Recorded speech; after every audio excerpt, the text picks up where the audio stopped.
सालों से पाकिस्तानी कौम को भी गुर्बत में धकेल दिया है। आज लोग एक दो वक्त की रोटी के लिए परेशान हैं। तो इसमें कसूर पाकिस्तानी कौम का भी है कि उठे इनके खिलाफ। और कश्मीरी कौम से मैं आज ये कहता हूँ कि हम अपनी रियासत है, हमारी बावसाइल रियासत है, और आज वो रियासत जिसके वसाइल लूट के जो DHA में खर्च किए जाते हैं, उन्हीं के प्रोजेक्ट्स हैं उनमें खर्च किए जाते हैं, ये लोगों पे खर्च होने चाहिए, लोगों की सेहत, लोगों के। आज हमारे जो आज़ाद कश्मीर के बड़े शहर हैं वहाँ पे सेहत की सहूलतें नहीं है, वहाँ पे स्कूलों की हालत है आप देख लें, और हमारे जो 53 का टोला है जो सहूलतकार है इनकी हालत देख लें। आज ये बिल्कुल खामोशी से बैठे, अंदर छुप के बैठे हुए। मुझे ये लगता है कि ये इस्लामाबाद और दिल्ली में ना पहुँच गए हूँ, क्योंकि इनके आका वो हैं।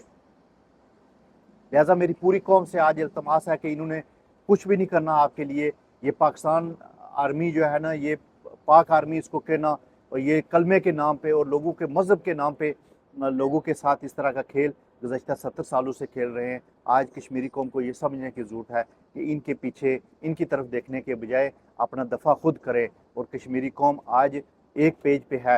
रियासत जम्मू कश्मीर के खिते में रहने वाला कोई भी टेररिस्ट नहीं है। रियासत जम्मू कश्मीर के खिते में रहने वाला कश्मीरी आज दिल से रो रहा है कि उन्होंने हर दिन कुर्बानी दी है। गुज़श्ता 70 सालों से इन्होंने मज़हब के नाम पे, इन्होंने कलमे के नाम पे, इन्होंने भाईचारे के नाम पे मजहबी जो इंतहा पसंदी थी उसको परवान चढ़ाया है।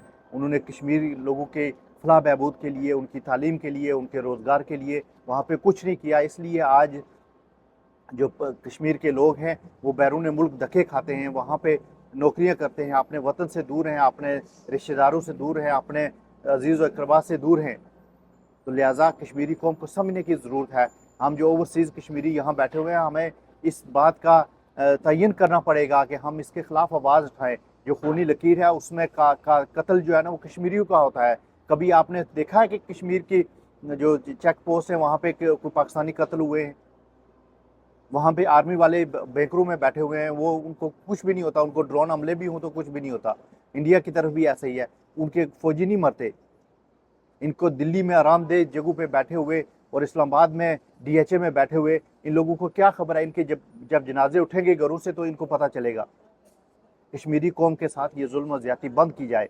और मैं इंटरनेशनल मीडिया से, इंटरनेशनल फोरम से, इंटरनेशनल यूनाइटेड नेशन से, इंटरनेशनल ह्यूमन राइट्स की जो तंजीमें हैं उनसे मैं अपील करता हूँ कि इस तरह के इकदाम से दोनों मुल्कों को रोका जाए और रियासत जम्मू कश्मीर के लोगों के जो इंसानी हकूक़ हैं, जो बुनियादी हकूक़ हैं, उनको पामाल होने से बचाया जाए।